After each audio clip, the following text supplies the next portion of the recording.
सबको प्यार भरा नमस्कार। आज हम पढ़ेंगे सरस्वती कोचिंग इंस्टीट्यूट के ऑनलाइन प्लेटफॉर्म पर त्रिभुज। इससे पहले सेक्शन में हमने पढ़ा था कि रेखाएं एवं कोण यानी लाइन्स एंड एंगल के बारे में। ठीक है, आज हम पढ़ेंगे त्रिभुज एवं उसके प्रकार। ट्रायंगल किसे कहते हैं? सबसे पहले तो तीन भुजाओं से गिरिबंध आकृति को क्या कहते हैं?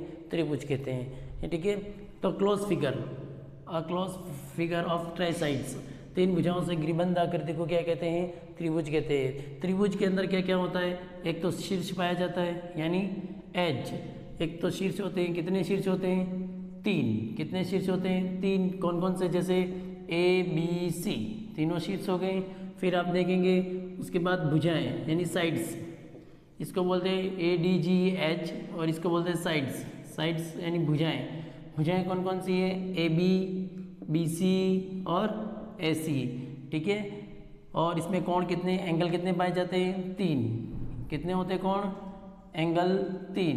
कोण ए, कोण बी, कोण सी, इस तरह से होते हैं, तीनों कोण होते हैं। ठीक है, इसके बाद हम पढ़ेंगे त्रिभुज के प्रकार। त्रिभुज के प्रकार कितने यानी भुजाओं के आधार पर। सबसे पहले हम किसके आधार पर? Basics on sides. Basics on sides, भुजाओं के आधार पर त्रिभुज कितने प्रकार के होते हैं। ठीक है, वापिस रिवीजन करेंगे कि तीन भुजाओं से गिरिबंध आकृति को क्या कहते हैं? त्रिभुज कहते हैं। त्रिभुज में क्या क्या पाए होते हैं? शीर्ष होते हैं। शीर्ष ये जो होते हैं इनको शीर्ष बोलते हैं। ठीक है, कितने शीर्ष होते हैं? तीन। A B C. उसके बाद भुजाएं यानी साइड्स कितनी होती है? तीन।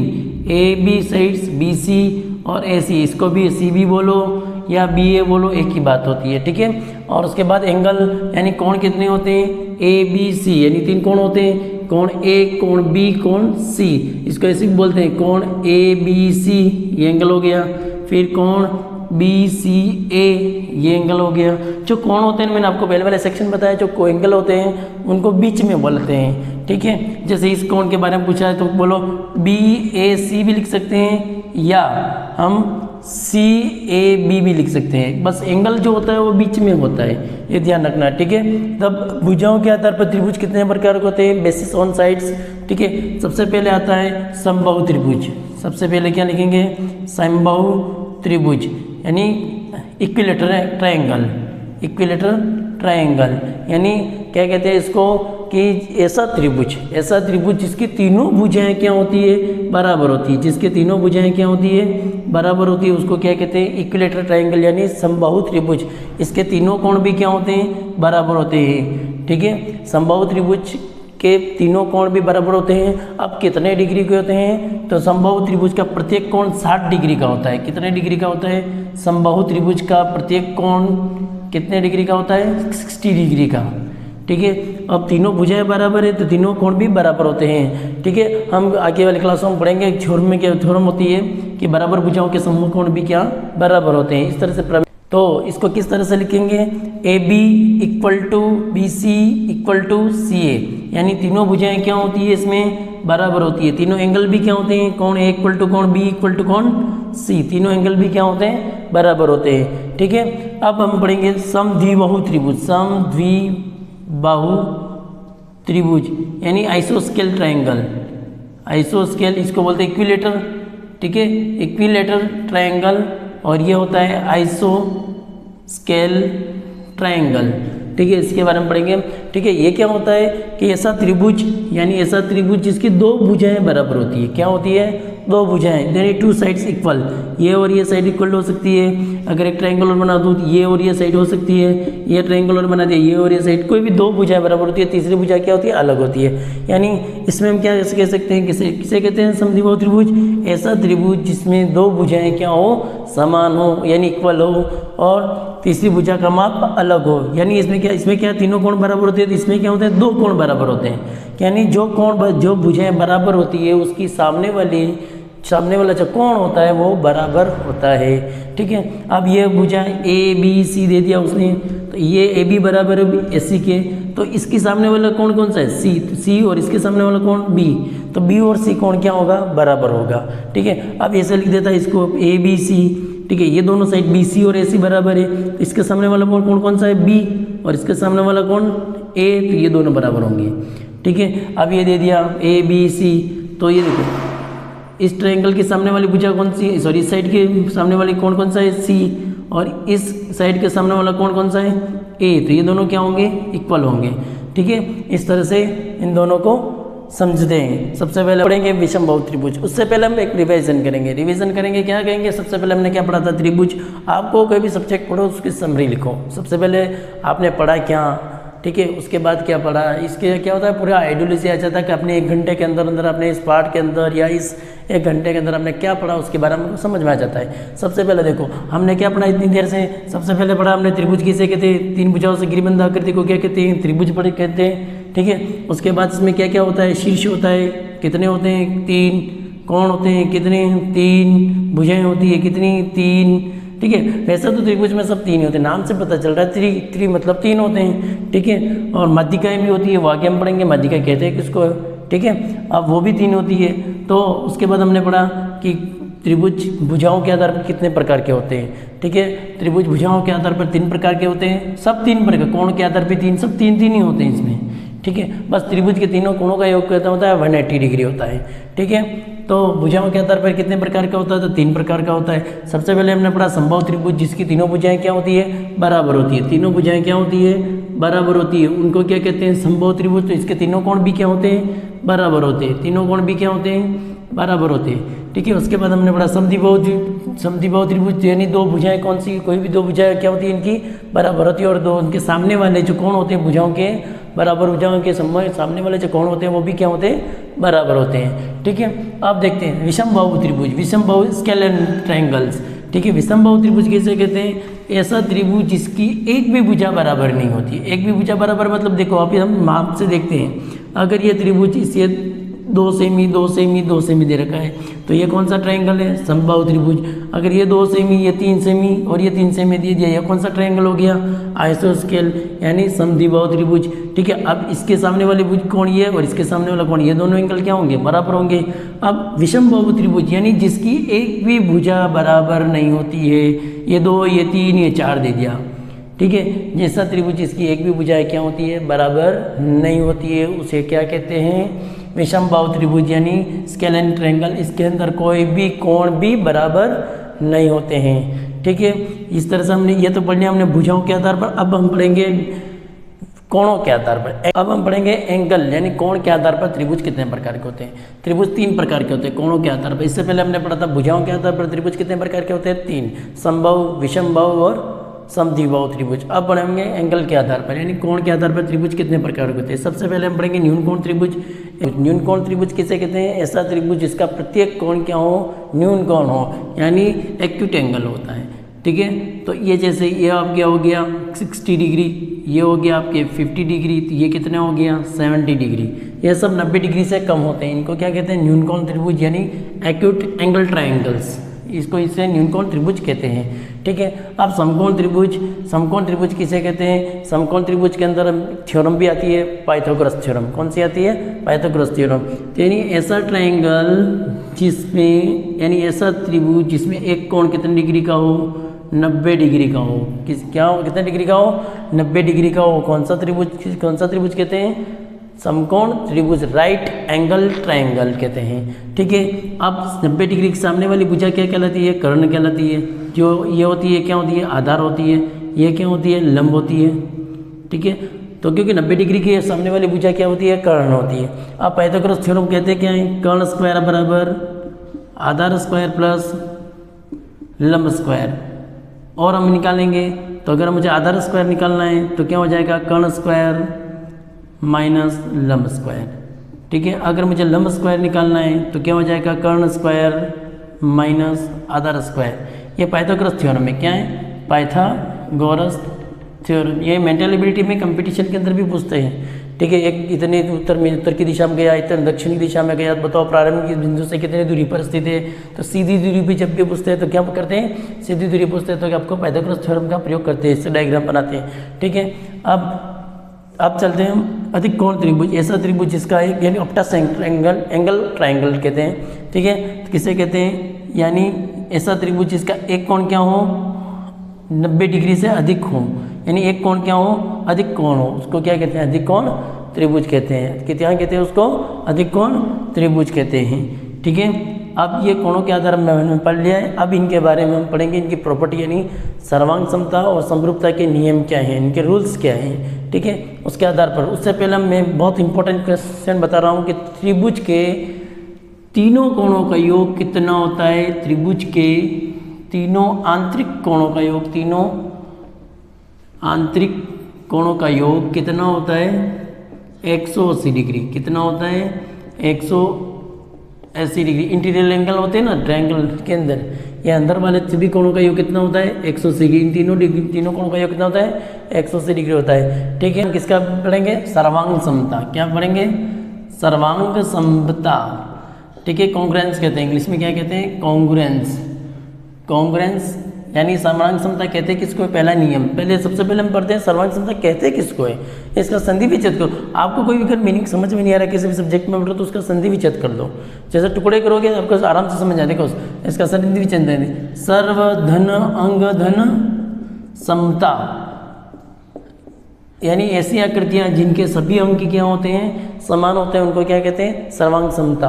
यानी अब अपने गणित के नियम से पढ़ते हैं कि ऐसा त्रिभुज जो एक त्रिभुज दूसरे त्रिभुज के सभी भुजाओं और कोणों के बराबर यानी आकार व माप में बराबर होते हैं, ठीक है। नियमों के बारे में देखते हैं। भुजा भुजा भुजा नियम रूल्स, ये तो क्या होता है? साइड साइड के बारे में हम देखते हैं कि यदि एक त्रिभुज की तीनों भुजाएं दूसरे त्रिभुज की तीनों भुजाओं के बराबर होती है तो दोनों त्रिभुज क्या होंगे? सर्वांग सम होते हैं, ठीक है। और यदि दोनों त्रिभुज सर्वांग सम है, आपको पता ही है, तो संगत कोण भी क्या होते हैं? बराबर होती है। संगत माध्यिकाएं भी क्या होती है? बराबर होती है, ठीक है।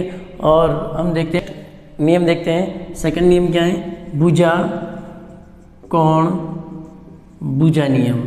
यानी देखो भुजा को इंग्लिश में एस कहते हैं, यानी साइड कहते हैं, एंगल ए और फिर भुजा वाली साइड, तो क्या होगा?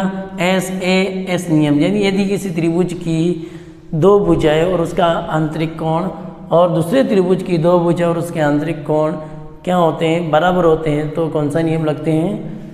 एस ए एस नियम, यानी भुजा कोण भुजा नियम लगते हैं, ठीक है। तो उसके संगत जो भुजाएं होती है उनके संगत कोण होते हैं, जो सभी क्या होते हैं? बराबर होते हैं। तीसरा नियम क्या कहता है? कि कोण भुजा कोण नियम, यानी क्या बोलो? क्या बोलो? अब आप बताओ इसमें क्या बोले? कौन सा क्या बोलेगा? एंगल साइड एंगल, यानी सिंपल वे में क्या कह सकते हैं? ए एस ए नियम। क्या कहेंगे? ए एस ए नियम। यदि किसी त्रिभुज अब त्रिभुज में समझो, इसमें देखो ये जैसे दो त्रिभुज दे दिया, ये दो त्रिभुज दे दिया, इसको समझते हैं एक बार। पी क्यू आर दे रखा है, ठीक है। अगर ये साइड इसके बराबर है, ये साइड इसके बराबर है, अगर ये एंगल इसके बराबर है, ठीक है, तो कौन सा नियम लगेगा? भुजा कोण भुजा नियम।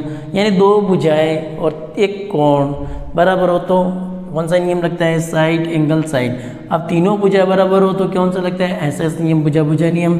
और यदि आपको क्या दे रखा है कि यदि एक ट्रायंगल दे रखा है और दूसरा ट्रायंगल भी दे रखा है आपको, ठीक है, तो A B C P Q R, ठीक है। अब दो कोण बराबर दे दिए, बी ये दे दिया, ठीक है, एक ये कोण बराबर दे दिया और एक साइड बराबर दे दी, एक साइड आपको बराबर दे दी, तो कौन सा नियम लगेगा? कोण भुजा कोण नियम लगेगा, ठीक है। अब नेक्स्ट जो लास्ट है वो है RHS नियम, यानी समकोण कर्ण भुजा नियम। क्या कहते हैं उसको? समकोण कर्ण भुजा नियम, ठीक है।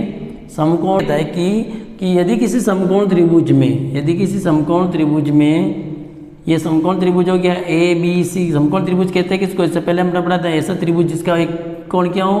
90 डिग्री का हो, ठीक है। यदि किसी समकोण त्रिभुज में कर्ण और एक कोई सी भी एक भुजा दूसरे समकोण त्रिभुज की कर्ण और एक भुजा के बराबर होता है, कर्ण और कोई सी भी एक भुजा के बराबर होता है, तो दोनों त्रिभुज क्या होंगे? सर्वांग सम होते हैं। कौन से क्या कहलाते हैं? सर्वांग सम। ये दो भी क्या होंगे? सर्वांग सम होंगे, ठीक है। तो इस तरह से सर्वांग समता के नियम खत्म हो गए। समरूपता के केवल 2 नियम बताए हुए हैं आपको, तो दोनों नियमों के बारे में हम पढ़ते हैं। समरूपता के नियम वापिस एक बार देखते हैं, अपनी डेफिनेशन समझे थे। सर्वांग समता किसे कहते हैं? ऐसी त्रिभुज जिसके एक त्रिभुज दूसरे त्रिभुज के आकार व माप में बराबर होते हैं, पर समरूपता में केवल क्या होता है? आकार समान होता है, माप इक्वल होती नहीं है, ठीक है। अब अगर ये समझना, यदि कोई त्रिभुज सर्वांग सम है तो वो समरूप होगा, ये तो डेफिनेटली है, ठीक है। पर कोई समरूप है ये सर्वांग सम होगा, ये कोई निश्चित नहीं है, ठीक है। और ध्यान रखना, ठीक है, समरूपता में हम क्या कहेंगे, इसकी डेफिनेशन क्या है कि ये तो हम अपनी भाषा में समझ लेते हैं कि इनका आकार समान होता है, ठीक है, माप बराबर नहीं होता है। यदि समरूपता किसे कहते हैं, वापस देखते हैं हम, ठीक है। यदि किसी के त्रिभुज के तीनों कोण क्या हो, बराबर हो और संगत भुजाएं क्या हो, समान अनुपाती हो, उसको क्या कहते हैं, समरूपता। दोनों त्रिभुज क्या होंगे, समरूप होंगे। माप क्या दे रखी है आपको, ये दे दी 2 3 4, तो ये दे दिया जैसे आपको 4 6 8, तो संगत कोण बराबर होते हैं, तो दोनों त्रिभुज क्या होंगे, संगत कोण सभी बराबर होते हैं, तो दोनों त्रिभुज क्या होंगे, समरूप होंगे। संगत भुजाएं भी समानुपाती होती है तो भी दोनों त्रिभुज क्या होंगे, समरूप होंगे।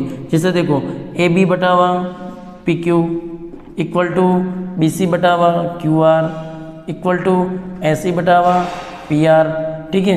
तो देखेंगे AB का मान कितना है 4, PQ का मान कितना है 2, BC का मान कितना है 6, QR का मान कितना है 3, AC का मान कितना है 8, ये कितना है आपके 4। तो देखो 2:1 यानी संगत भुजाएं क्या होती है, सभी समान अनुपात में आ रही है, 2:1 तो दोनों त्रिभुज क्या होंगे, समरूप होते हैं, ठीक है। अब नियम पे चलते हैं, 2 नियम दे रखे हैं आपको, भुजा और कौन समरूपता है, यानी ए नियम, ठीक है। यदि किसी त्रिभुज की दूसरे त्रिभुज के संगत कोण क्या होते हैं, बराबर होते हैं, तो दोनों त्रिभुज क्या होंगे, समरूप होंगे। और इस नियम में क्या कहता है, यदि किसी त्रिभुज का एक कोण और संगत भुजाएं समानुपात में होती है तो क्या होते हैं, दोनों त्रिभुज समरूप होते हैं, ठीक है। इस तरह से आपके सर्वांग समता और समरूपता के नियम खत्म हो जाते हैं। अब हम नेक्स्ट जो करेंगे, सवाल करेंगे, इनके ऊपर आधारित क्वेश्चन कैसे आते हैं, ठीक है। देखेंगे त्रिभुजों पर आधारित जो सवाल होते हैं वो किस प्रकार से सवाल आते हैं, ठीक है। इसमें क्या होता है, देखो एक नियम इसका होता है बहिष्कोण कहलाता है, क्या कहलाता है, बहिष्कोण, ठीक है। और ये क्या होते हैं, अंतराभिमुख, सामने वाले कोण क्या कहलाते हैं, अंतराभिमुख कोण कहलाते हैं। यानी त्रिभुज के बहिष्कोण का मान उसके अंतराभिमुख कोणों के योग के बराबर होता है, ठीक है। ये देखो अगर मैं 80 डिग्री लिख देता हूँ, ये 30 डिग्री है, तो बताओ ये कितना होगा, तो ये 50 डिग्री होता है, यानी इनके योग के बराबर होता है, ठीक है। यह ध्यान रखना। अब आप आगे बढ़ेंगे कि इनके ऊपर आधारित सवाल किस प्रकार से पूछे जाते हैं। ध्यान रखना, त्रिभुज के तीनों कोणों का योग कितना होता है, बोलो। त्रिभुज के तीनों कोणों का योग 180 डिग्री होता है। कितने डिग्री होता है, 180 डिग्री। अगर आपको सवाल दे दे कि PQR एक समबाहु त्रिभुज है, तो बताओ प्रत्येक कोण का मान कितना होगा, ठीक है। ये थ्योरम भी है, 9th क्लास के अंदर थ्योरम दे रखी है। तो P बोलो क्या होगा, P equal to Q equal to क्या होता है, R होता है। तीनों भुज है, तीनों कोण क्या होते हैं, बराबर होते हैं। तो त्रिभुज के तीनों कोणों का कितना होता है, 180 डिग्री। कोण P प्लस कोण Q प्लस कोण R इक्वल टू क्या होगा, 180 डिग्री। तो कोण P प्लस Q को क्या लिख सकते हैं हम, P, और R को भी क्या लिख सकते हैं, P। तो 180 डिग्री, तो बोलो क्या होगा, 3P इक्वल टू 180 डिग्री। तो बोलो कोण P इज इक्वल टू क्या होगा, 180/3 यानी 60 डिग्री। कितना आएगा, 60 डिग्री। यानी प्रत्येक कोण कितने डिग्री का होगा, समबाहु त्रिभुज का प्रत्येक कोण 60 डिग्री का होता है। यदि समद्विबाहु त्रिभुज देते हैं और उनको बोलते हैं दो समान कोण, यानी दो कोई भी समान एंगल है, वो कितने डिग्री है आपके, 70 डिग्री दे रखे हैं। तो बताओ तीसरा कोण कितना होगा। तो समद्विबाहु त्रिभुज किसे कहते हैं, ऐसा त्रिभुज जिसके क्या होती है, दो भुजाएं बराबर होती है, यानी दो कोण भी संगत समूह कोण क्या होते हैं भुजाओं के, वो कोण भी बराबर होते हैं, ठीक है। तो ए आपको 70 डिग्री का है, बी भी आपको, जैसे देखो समझो, तो कोण ए का मान कितना है, 70 डिग्री, बी का मान कितना है, 70 डिग्री। तो सी का मान फाइंड आउट करना है। तो त्रिभुज के तीनों कोणों का कितना होता है, 180 डिग्री। 70 कितने होते हैं, 140 180 में से 140 गए तो 40 डिग्री बन जाएंगे। कितने बच जाएंगे, 40 डिग्री बचेंगे। इस तरह से आपको इन सवालों को कंप्लीट करना है। अब नेक्स्ट हम जो सेशन लेंगे उसमें आपको थ्योरम समझाएंगे, त्रिभुज के तीनों कोणों के 180 डिग्री कैसे होता है, ठीक है। त्रिभुज में दो भुजाओं का योग तीसरी भुजा से अधिक क्यों होता है, सब इसके बारे में हम जानकारी पूरी कंप्लीट करेंगे, ठीक है। अगर आपको ये वीडियो अच्छा लगे, समझ में आए, तो लाइक करो, सब्सक्राइब करो और इसको अधिक से अधिक शेयर करो, ठीक है। और